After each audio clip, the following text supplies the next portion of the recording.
मासूम सी टुनटुनी चिड़िया भोजन की तलाश में बहुत दूर तक उड़ी जा रही थी।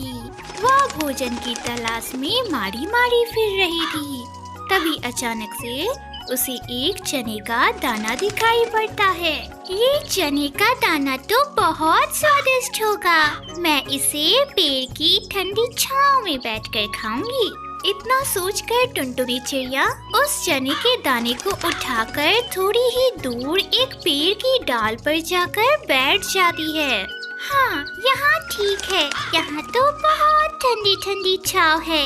अब मैं यह अपना चने का दाना यहीं खाकर थोड़ी देर आराम कर लूंगी। मासूम सी टुनटुनी चिड़िया जैसे ही उस दाने को खाने लगती है, वह दाना नीचे गिर जाता है और पेड़ की एक सुराख में चला जाता है।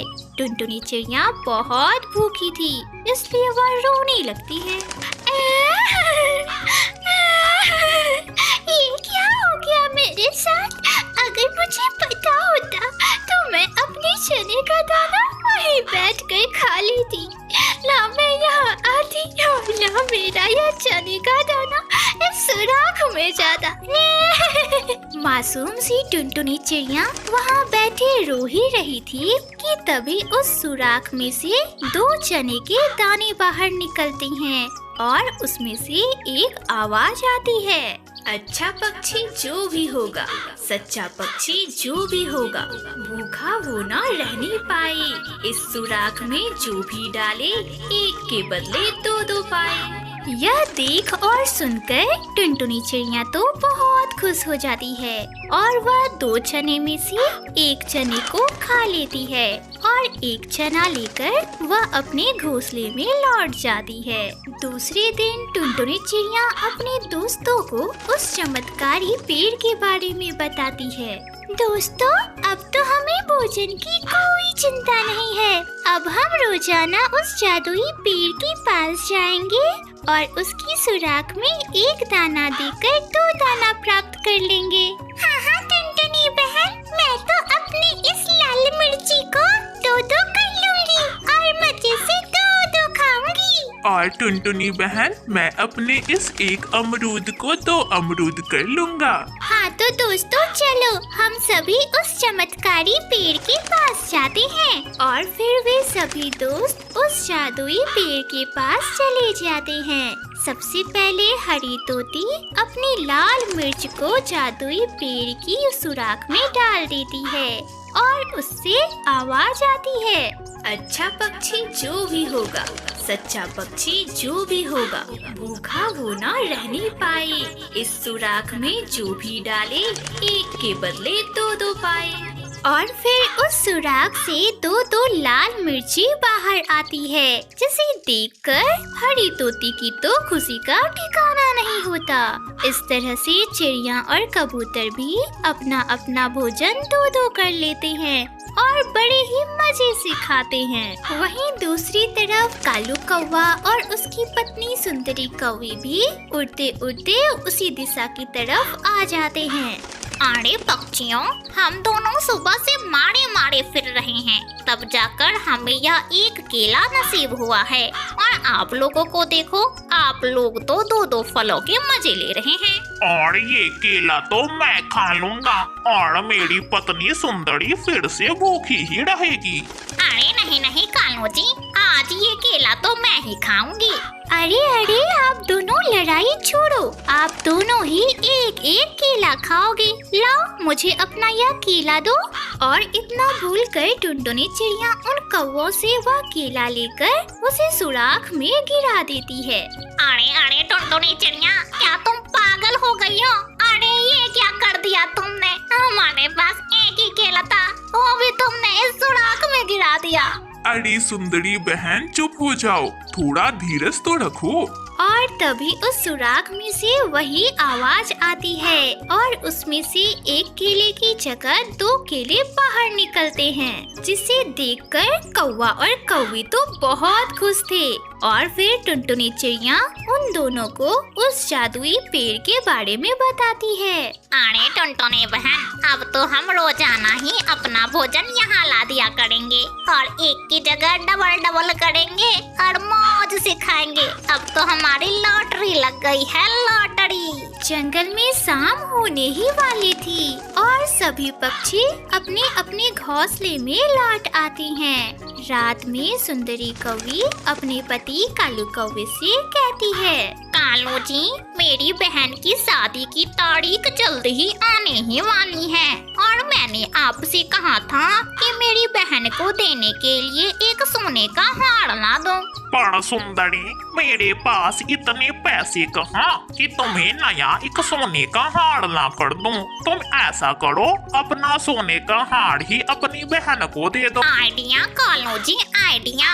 मुझे एक जबरदस्त आइडिया आया है। सुंदरी, अब बोलोगी भी या आइडिया ही सुनाती जाओगी? कालू, चलो हम इस अंधेरी रात में उस जादुई पेड़ के पास जाते हैं और उसकी सुराख में मैं अपना इस सोने के हार को डाल दूंगी और उस सुराख में से दो सोने के हार बाहर निकल जाएंगे।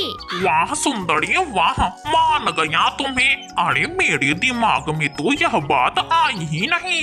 और फिर सुंदरी कौवी और कालू कौवा उस जादुई पेड़ के पास जाती हैं और सुंदरी कौवी उस जादुई पेड़ की सुराख में अपने सोने के हार को डाल देती है। अच्छा पक्षी जो भी होगा, सच्चा पक्षी जो भी होगा, भूखा वो ना रहने पाए। इस सुराख में जो भी डाले, एक के बदले दो पाए। और फिर दो सोने के हार बाहर निकल आते हैं। कालू जी, क्यों ना एक माजी के लिए भी लेते जाऊं? हाँ सुंदरी, क्यों नहीं। हम माजी के लिए भी एक सोने की हार लेकर जाते हैं। और फिर सुंदरी कौवी अपने सोने के हार को उस जादुई पेड़ की सुराख में डाल देती है और फिर से उस सुराख में से दो सोने की हार बाहर आती है। कालू जी, क्यों ना हम सारे सोने के हार को एक साथ ही सुराख में डाल दें और डबल सोने के हार प्राप्त करें। सोने के हार बेचकर पैसे कमाएंगे और अमीर हो जाएंगे। और इतना सोचकर सुंदरी कौवी सारे ही सोने के हार उस पेड़ की सुराख में डाल देती है और तभी उस सुराख में से एक आवाज आती है, गंदा पक्षी जो भी आए, लालची पक्षी जो भी आए, जो भी चीज अपनी इस सुराख में डाले, वह अपनी भी चीज ना ले जा पाए। और फिर उस सुराख में से कुछ भी बाहर नहीं आता और सुंदरी कौवी और कालू कौवा रोते रोते खाली पंख अपने घर की ओर लौट जाते हैं। तो मेरे प्यारे दोस्तों, इस कहानी से हमें यह सीख मिलती है कि लालच बुरी बला है। दूर किसी जंगल में टुनटुनी नाम की एक गरीब चिड़िया अपने टूटे फूटे से घोंसले में रहा करती थी। उसकी 3 बेटियां थी, चिंकी, पिंकी और रिंकी। टुनटुनी चिड़िया का घोंसला इतना कमजोर और जर्जरा हो चुका था कि वह कभी भी टूटकर गिर सकता था। परंतु बारिश आने से पहले टुनटुनी चिड़िया अपने घोंसले की मरम्मत ना कर सकी और एक रात तेज आंधी और बरसात की वजह से उसका वह घोंसला टूटकर गिर गया। टुनटुनी चिड़िया ने किसी तरह अपनी मासूम सी छोटी छोटी बेटियों की जान बचाई। पूरी रात सभी तेज बारिश में भीगते रहे, जिसके कारण तीनों बच्चियां बुखार से तपने लगी। चिंकी, पिंकी और रिंकी अभी बहुत छोटे थे, जिसकी वजह से उनके पर अभी पूरी तरह से निकले नहीं थे। बेचारी मासूम सी बच्चियां और उसकी गरीब माँ टुनटुनी चिड़िया रात भर उस बारिश में भीगती रही। अगली सुबह जब टुनटुनी ने अपनी बेटियों को बुखार से तपते हुए देखा तो उसने उससे कहा, बच्चों तुम सब यहीं रहना, मम्मा अभी वैद्य जी को लेकर आती है। इतना बोलकर टुनटुनी चिड़िया वैद्य उल्लू बाबा के पास मदद मांगने के लिए निकल पड़ी। उल्लू बाबा, मेरी बच्चियां रात भर बारिश में भीगने की वजह से बुखार से तड़प रही हैं। वैद्य जी, क्या आप मेरी बच्चियों का इलाज कर दोगे? अरे हाँ टुनटुनी चिड़िया, क्यों नहीं। वैद्य जी का तो काम ही यही होता है, रोगियों का इलाज करना। चलो मुझे अपनी बेटियों के पास लेकर चलो।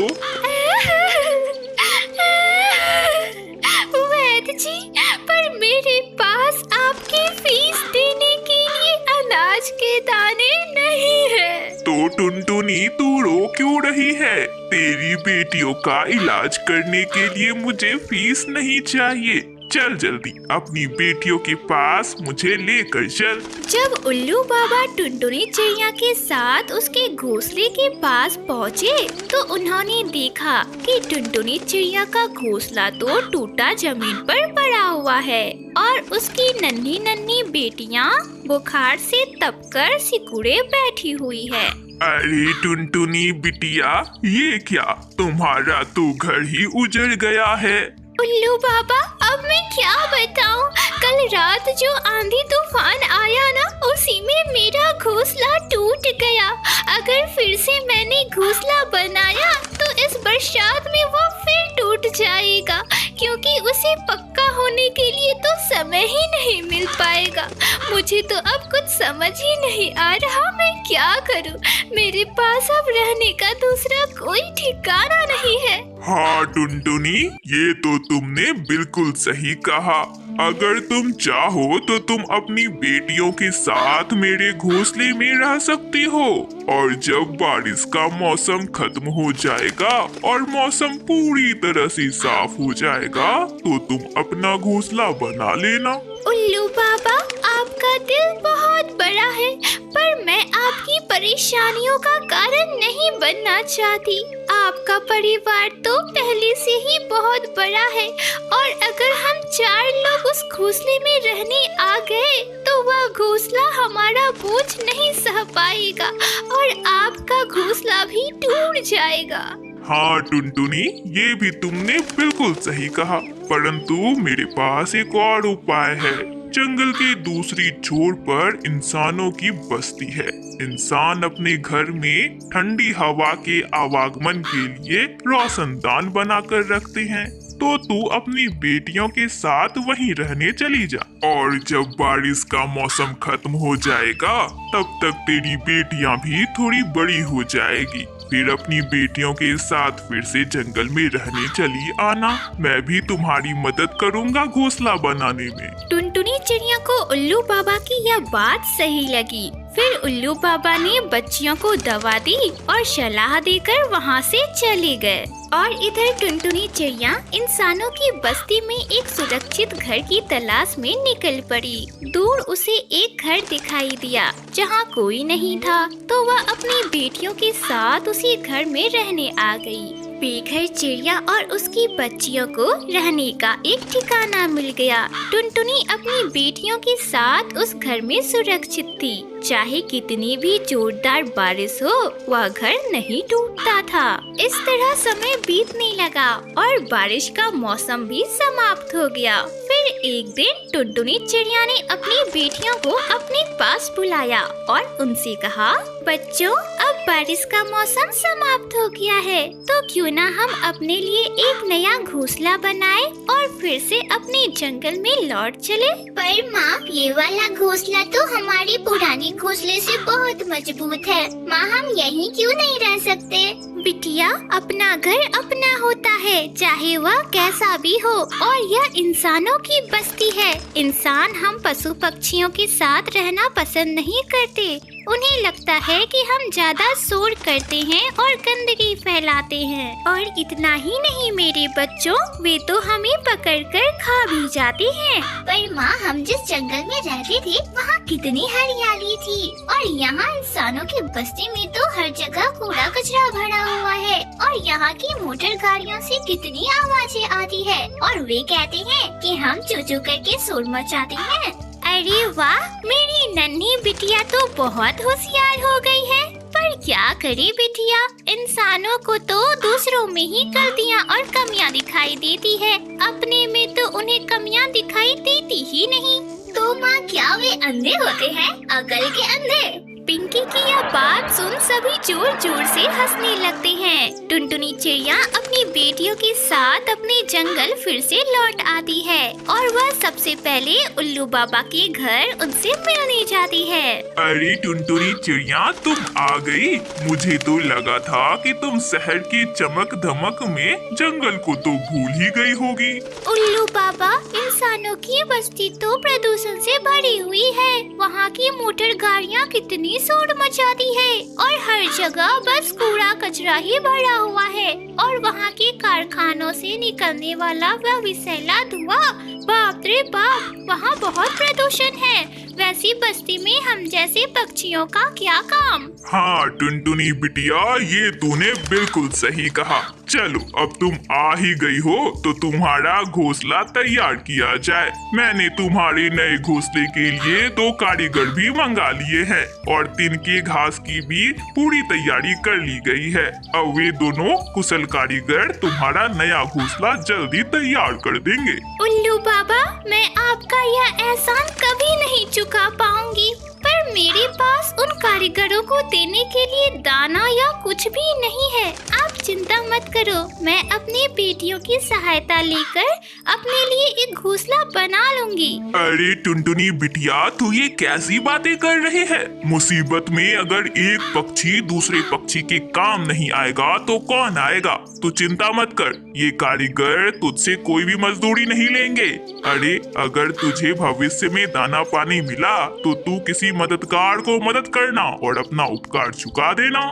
अरे वाह उल्लू बाबा, आपने कितनी अच्छी बात बोली। आप चिंता ना करें, मैं भी आपके समान अगर किसी भी चिड़िया माँ को मेरी जरूरत पड़ी तो मैं उनकी सहायता जरूर करूँगी। उल्लू बाबा से बात करने के बाद टुनटुनी चिड़िया अपनी बेटियों के पास लौट गई। अगली सुबह 2 चिड़ा मजदूर आए और वे टुनटुनी चिड़िया का घोंसला तैयार करने लगे। 2 दिन की कड़ी मेहनत के बाद आखिरकार उन्होंने टुनटुनी चिड़िया के लिए एक मजबूत घोंसला तैयार किया और वे जाते जाते टुनटुनी से बोले, बहन, ये बात सच है कि हम बिना मजदूरी के किसी का घर बनाने को तैयार नहीं थे, पर जब उल्लू बाबा ने हमसे यह कहा कि हम उनके बच्चों का इलाज और परिवार का इलाज मुफ्त में कर देंगे तो हम बहुत शर्मिंदा हुए बहन। अगर एक पक्षी दूसरे पक्षी की सहायता नहीं करेगा तो कौन करेगा? और इस बात ने हमारी आंखें खोल दी। हमने स्वेच्छा से तुम्हारा घर तैयार किया और अपना श्रम दान दिया। उनकी बातें सुन टुनटुनी चिड़िया भावुक हो गई और मन ही मन भगवान और उल्लू बाबा का धन्यवाद किया। फिर टुनटुनी चिड़िया अपनी तीनों बेटियों के साथ अपने मजबूत नए घर में रहने लगी। तो दोस्तों, इस कहानी से हमें यह सीख मिलती है कि हमें एक दूसरे की मदद हमेशा ही करनी चाहिए।